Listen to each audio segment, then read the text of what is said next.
Welcome back to the deep dive.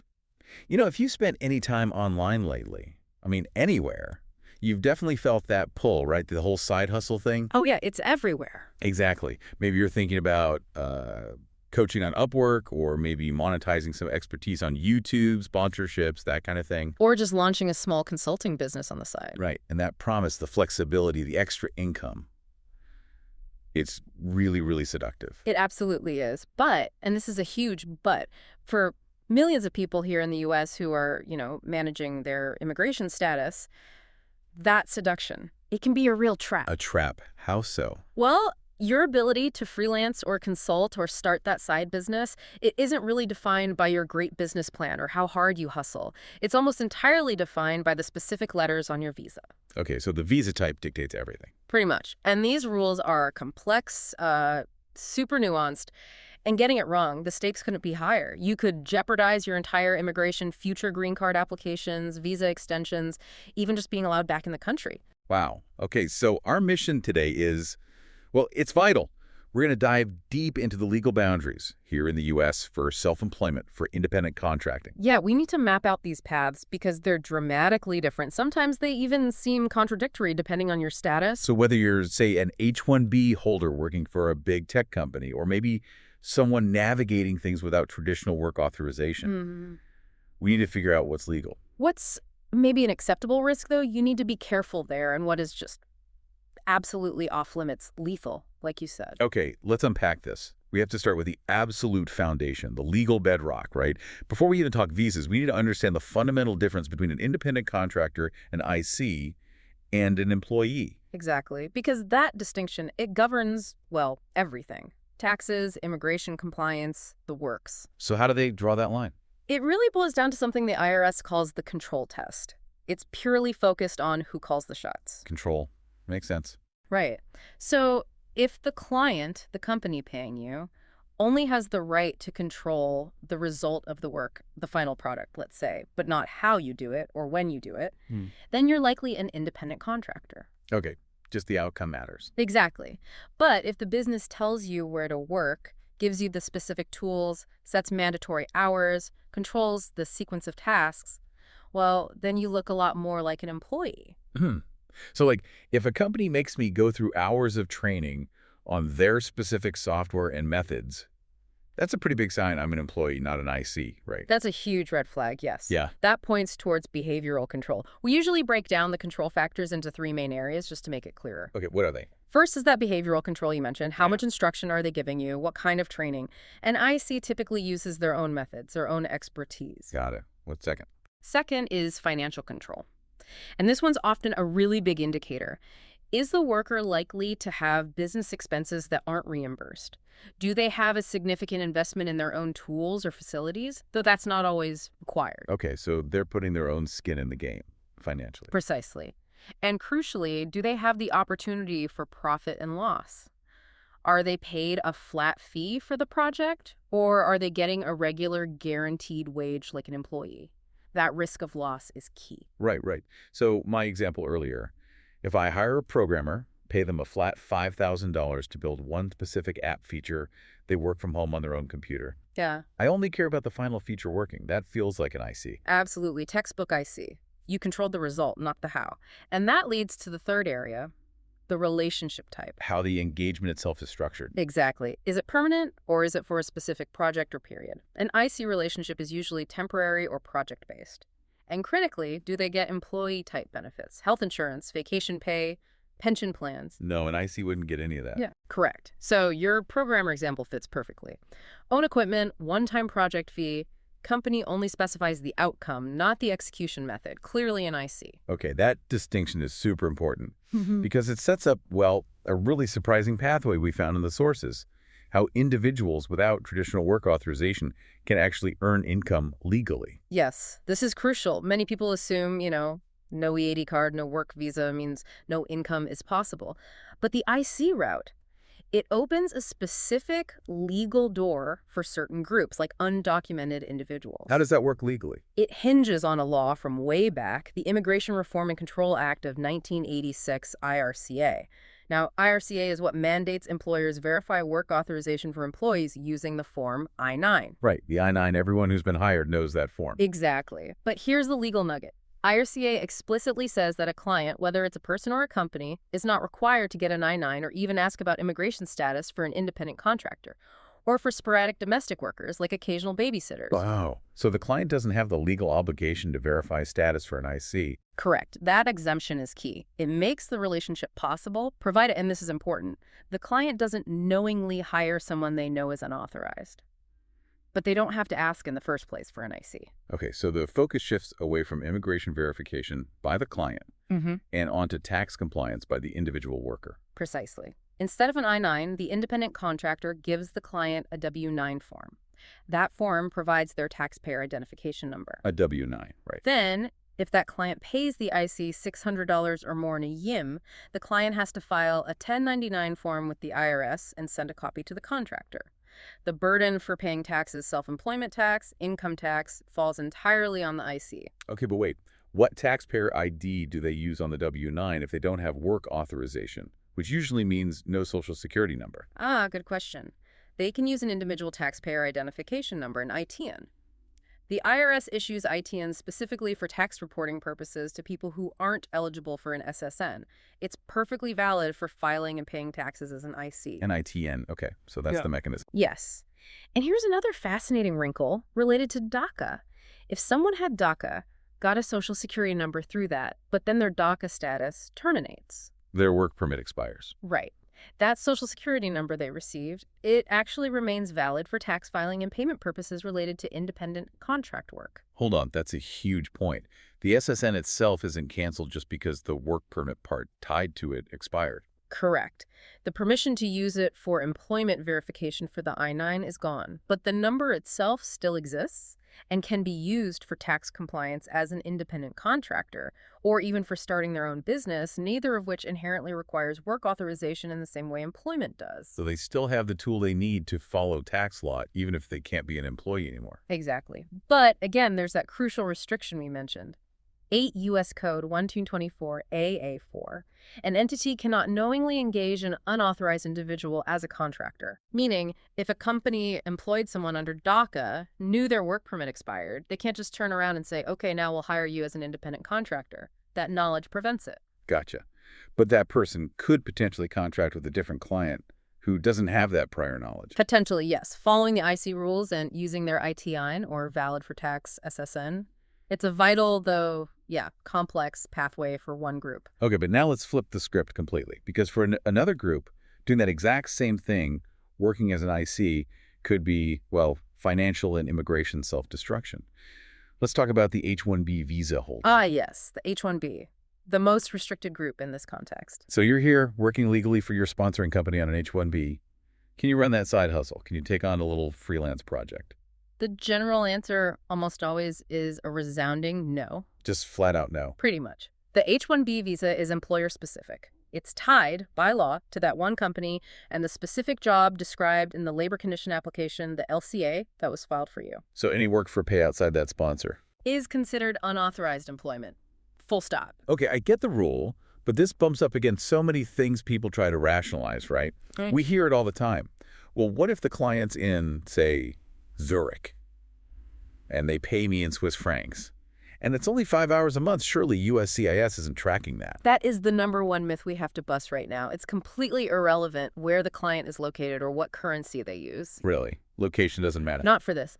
If the H-1B holder is physically present in the United States while performing the work, the service, the labor, it falls under U.S. work authorization rules, period. The location of the worker determines the jurisdiction, not the location of the client or the bank account. Okay, physical presence in the U.S. is the key. Yes. And if that labor, done while you're here, generates any kind of compensation, it's unauthorized employment. And compensation itself, that's defined pretty broadly too, isn't it? It's not just a paycheck. Oh, absolutely. It's way broader than just salary. It includes things like stock options, getting your travel paid for, room and board, and critically, especially in the creator economy, in-kind benefits count too. In-kind? Like what? Like if you're running a YouTube channel or an Instagram account and a company sends you free products or gives you free services in exchange for you reviewing or promoting them, USCIS views that free stuff as compensation. So even getting free makeup to review could be seen as compensation. If it's tied to your promotional activity while you're on an H1B, yes. That makes the activity unauthorized employment. Even volunteering can be tricky. It's generally only safe if it's for a recognized nonprofit and the role isn't one that would normally be paid. Wow, that feels incredibly restrictive. I mean, almost counterproductive if you're trying to attract global talent. Yeah. Why is USCIS so rigid about this for H-1B holders? Why not let them use the IC path like others, especially if they have a main sponsoring job? Is there a core policy reason? The rigidity really stems from the H-1B's fundamental purpose.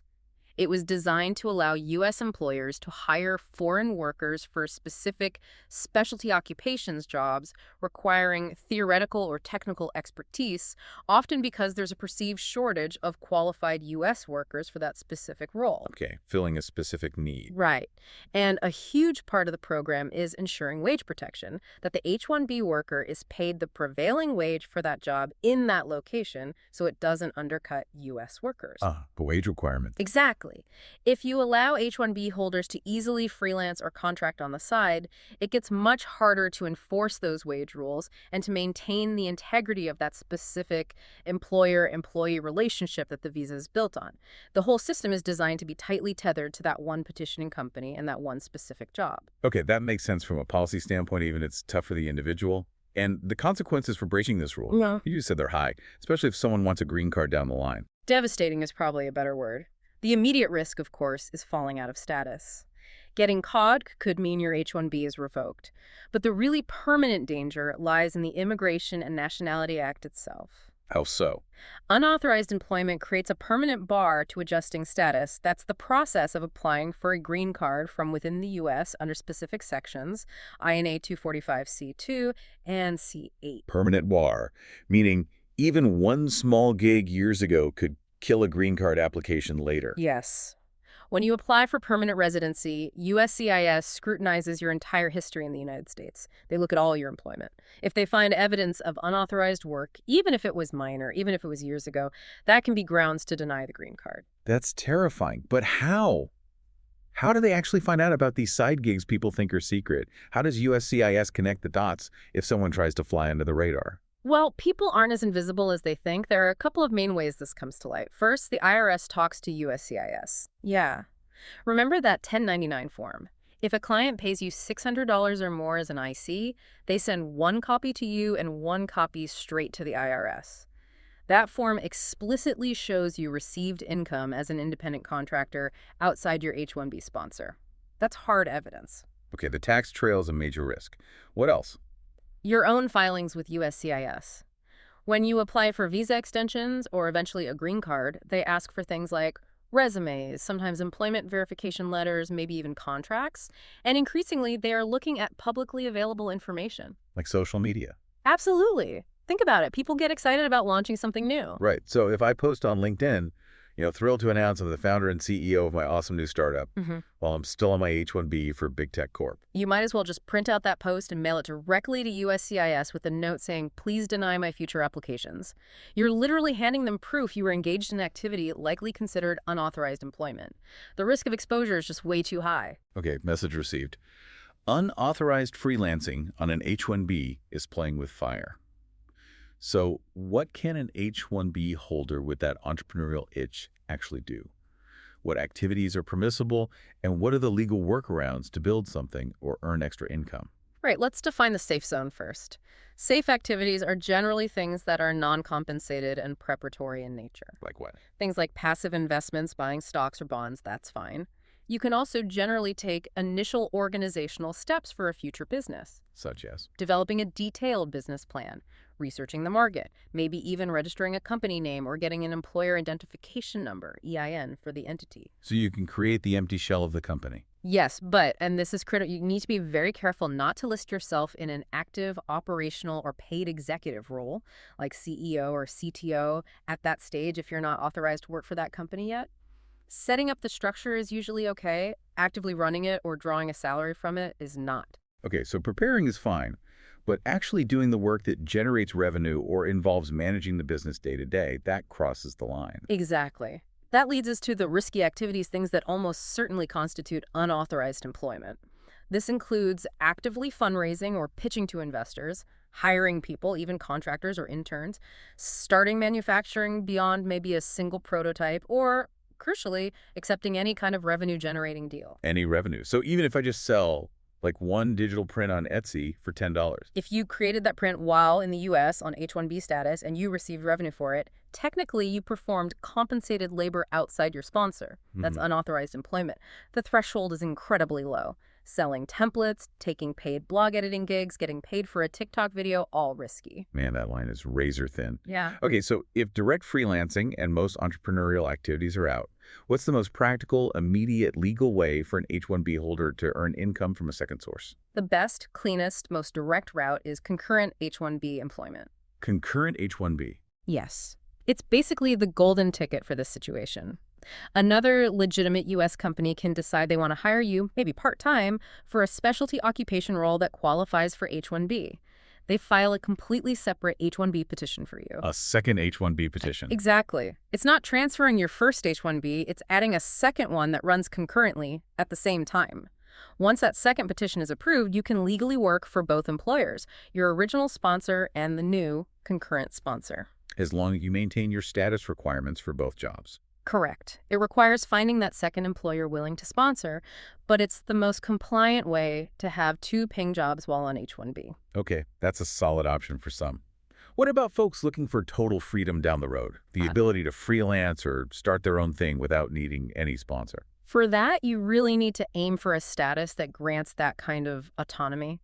The main pathways are usually the O1 visa for extraordinary ability. O1. Okay. Or certain green card categories, particularly the self-sponsored EB2 National Interest Waiver, the NIW green card.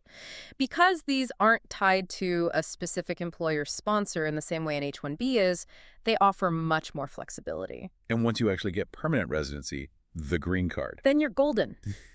Once you have your green card, all these restrictions fall away. You can freelance, start multiple businesses, work for anyone you want, or not work at all. Complete freedom in the U.S. labor market. It's also worth maybe briefly mentioning the F1 student situation here too, right? Yeah. Because it's different again. Good point. For F1 students on standard post-completion optional practical training, or OPT, self-employment is actually permitted as long as it's directly related to their field of study and they work at least 20 hours a week. They have to document it properly, maybe form an LLC. But not for all F1s. Right. Crucially, for students on the STEM OPT extension, that extra 24 months available for science, tech, engineering, and math fields, self-employment is strictly not allowed. STEM OPT requires working for an E-verified employer, so again, the freedom, or lack thereof, is always tied directly to your specific immigration status. Okay, this deep dive has been incredibly clarifying. Let's try to nail down the single biggest takeaway for everyone listening. It feels like there are two completely different realities here. Absolutely. Reality number one. For certain groups, like maybe undocumented individuals acting as true independent contractors, self-employment can be a legally permissible path.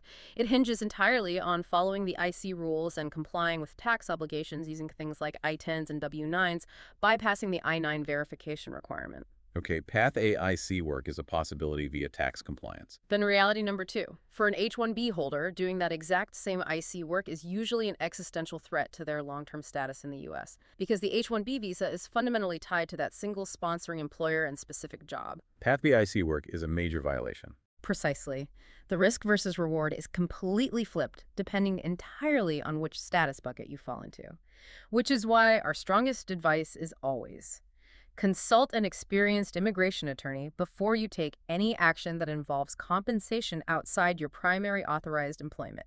Don't guess. Absolutely. So if you're wrestling with this, maybe you're on an H-1B and feeling constrained, focus on what is legal and safe. Right. Build your portfolio through non-compensated means, contribute to open source projects, network like crazy, develop that killer business plan, write articles, build skills. All the prep work. Exactly. Use that time and energy to build the foundation, maybe even the evidence you'll need later for that O1 visa or that NIW green card application, the things that will grant you the freedom you actually want in the long run. Don't jeopardize the big prize for short-term cash. So here's the final thought, maybe the litmus test we want to leave you with. Yeah, given how broad the U.S. definition of employment is covering almost any activity that generates compensation while you're physically here, you have to ask yourself this one simple question. Is the potential reward from this side gig, this freelance project, maybe just a single $600 payment, worth the risk of potentially losing your entire long-term future in the United States? Keep the long game in absolute focus, always. Absolutely essential perspective. Thank you so much for breaking this down, and thank you for joining us for the deep dive. We'll see you next time.